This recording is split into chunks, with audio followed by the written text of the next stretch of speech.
Mein Name ist Viola.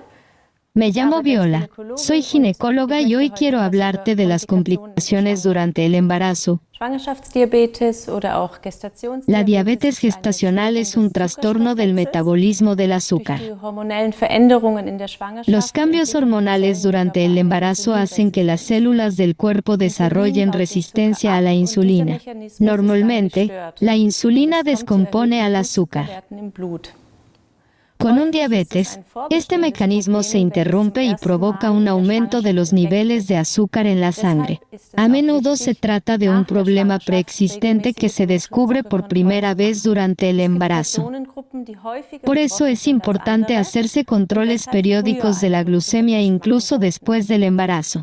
Hay grupos de personas que se ven afectadas con más frecuencia que otros y que, por lo tanto, deben someterse antes a un análisis de glucosa en la sangre. Entre ellas están las personas que han tenido diabetes gestacional en un embarazo anterior o que tienen antecedentes familiares de diabetes. Además, personas con sobrepeso, con un ovario polipoide, de color y madres que ya tuvieron un niño grande que pesaba más de 4 kilogramos.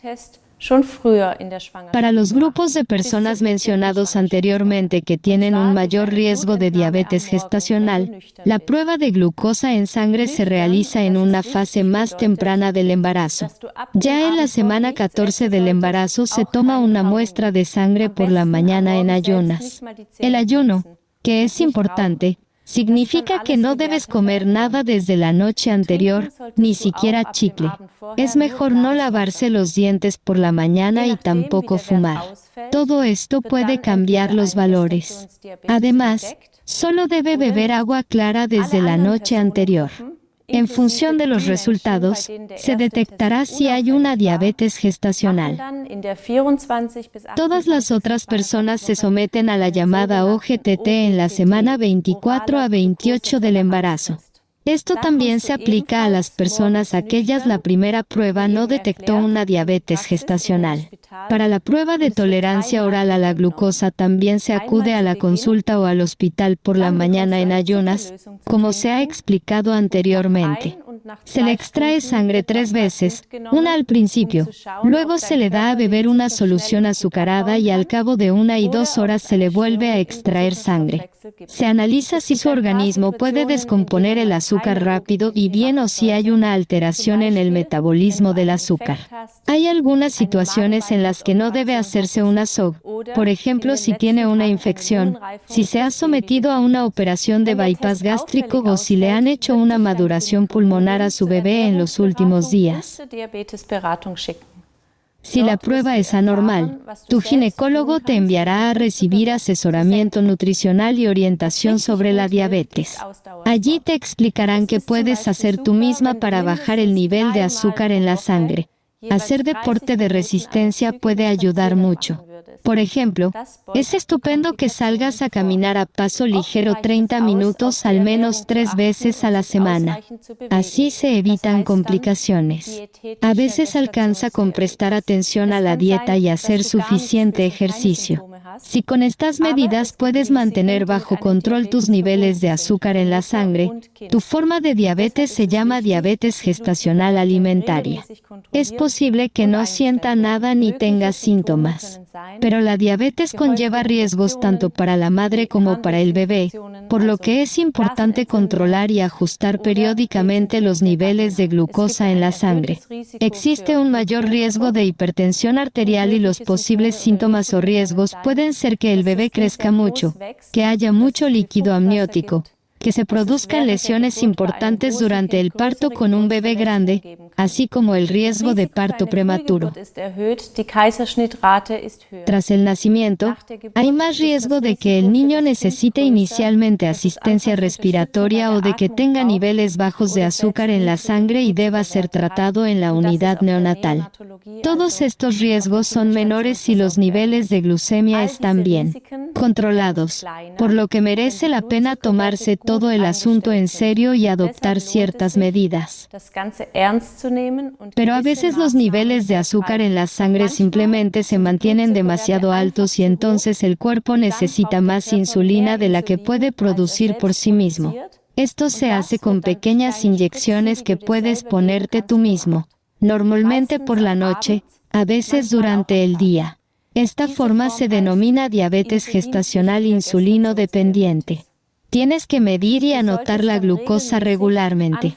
Al principio 4 veces al día y con el tiempo menos veces. El especialista en diabetes analizará estos valores y decidirá si necesitas insulina y cuánta. Si el parto no se inicia por sí solo y no tienes contracciones, puede recomendarse la inducción del parto, dependiendo del tipo de diabetes. Con una diabetes insulinodependiente normalmente se recomienda una semana antes de la fecha prevista del parto o en la fecha prevista del parto. Con ello se intenta minimizar los riesgos que están mencionados antes. En la mayoría de los casos, el metabolismo del azúcar en la sangre vuelve a la normalidad tras el parto y no es necesario ningún otro tratamiento. Si ha padecido diabetes gestacional, se le volverá a medir el nivel de glucosa en la sangre 2 días después del parto y se le volverá a realizar esta prueba OGTT 6 semanas después del parto. Las personas con diabetes gestacional tienen un mayor riesgo de desarrollar diabetes o otros problemas, como hipertensión, en algún momento de su vida.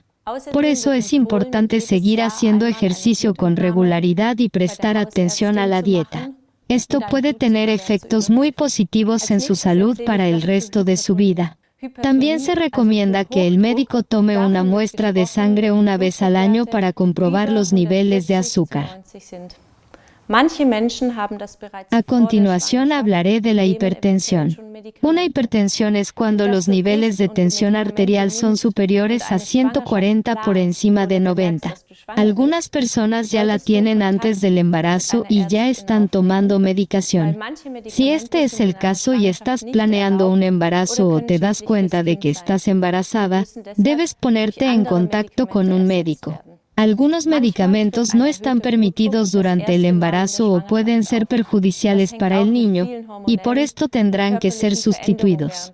A veces la hipertensión aparece por primera vez durante el embarazo.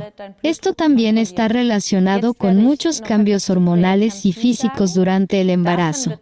Por eso se comprueba la tensión arterial en cada revisión del embarazo. Ahora contaré algo de la preeclampsia. Es cuando, además de la hipertensión, se producen daños en los órganos. Suele detectarse en la orina si contiene proteínas. También pueden aparecer otros signos, por ejemplo, fuertes dolores de cabeza o parpadeos en los ojos, dolor en la parte superior del abdomen, piernas muy hinchadas o retención de líquidos en la cara.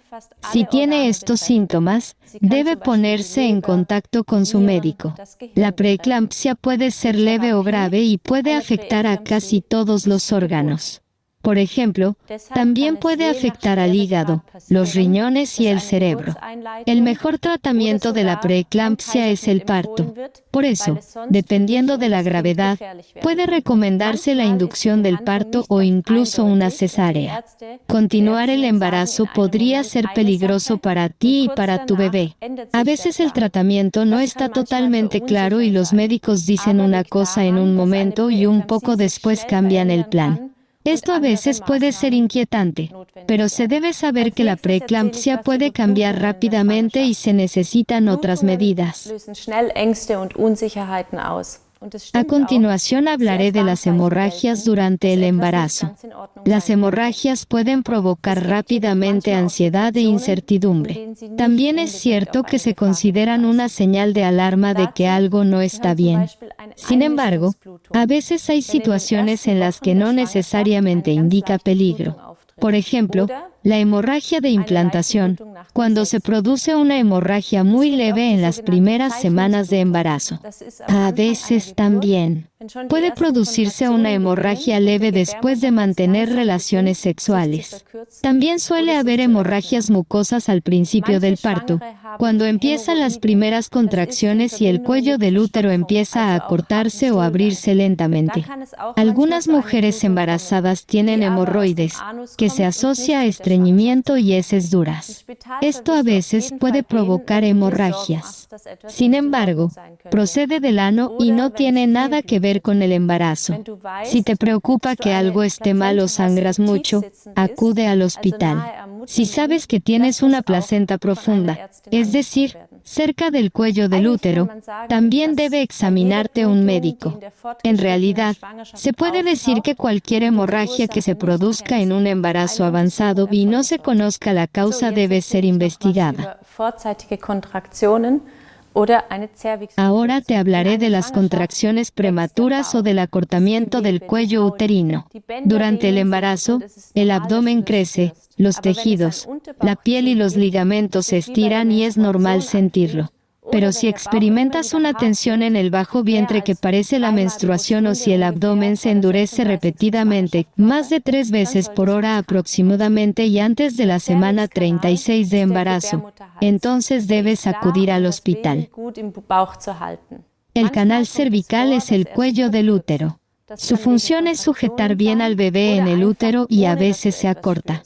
Esto puede suceder por las contracciones, a veces, sin que sientas nada. Si el cuello del útero empezó a acortarse, es importante que no se acorte más, ya que puede provocar un parto prematuro. Esto debe evitarse en todo caso. Es posible que te den medicación para detener las contracciones o que tengas que quedarte en el hospital. A veces solo unos días, pero a veces mucho más. A veces, si parece que puedes haber un parto prematuro, los médicos recomiendan una maduración pulmonar. Entonces te pondrán una inyección de cortisona 2 veces a intervalos de 24 horas. Así, si el bebé nace prematuro, tendrá menos problemas para respirar. Dependiendo de cuándo sea inminente un parto prematuro, se intenta detenerlo o no. Por desgracia, un niño que nazca antes de las 24 semanas de embarazo tiene pocas posibilidades de sobrevivir. Afortunadamente, esto es muy poco frecuente. A partir de la semana 24 de embarazo, el niño recibe los máximos cuidados si los padres lo desean. Un nacimiento prematuro tan temprano supone una larga estancia hospitalaria para los recién nacidos y puede tener consecuencias a largo plazo para el niño. Afortunadamente, esto ocurre pocas veces, pero si un niño nace tan pronto, los médicos neonatólogos le informarán detalladamente de todo. Si el niño alcanza las 34 semanas de gestación antes de nacer, aún puede ser ingresado en la planta de pediatría, pero en la mayoría de los casos será una estancia muy breve. A veces ya se sabe antes del nacimiento que el niño tiene alguna malformación o enfermedad. En algunos casos es bueno dar a luz en un hospital grande donde haya una clínica pediátrica. Esto les da la oportunidad a los padres de hablar con los pediatras antes del parto para ya saber qué esperar después del nacimiento. A veces una ecografía puede revelar que el niño tiene una malformación tan grave que es incompatible con la vida o que muere en el útero. Hay un video adicional sobre este tema del Childless Centre.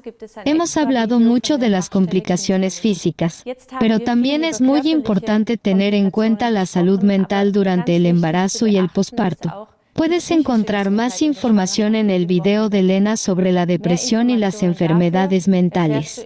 Gracias por escucharme y te deseo todo lo mejor para tu embarazo. Und ich wünsche dir alles Gute für deine Schwangerschaft.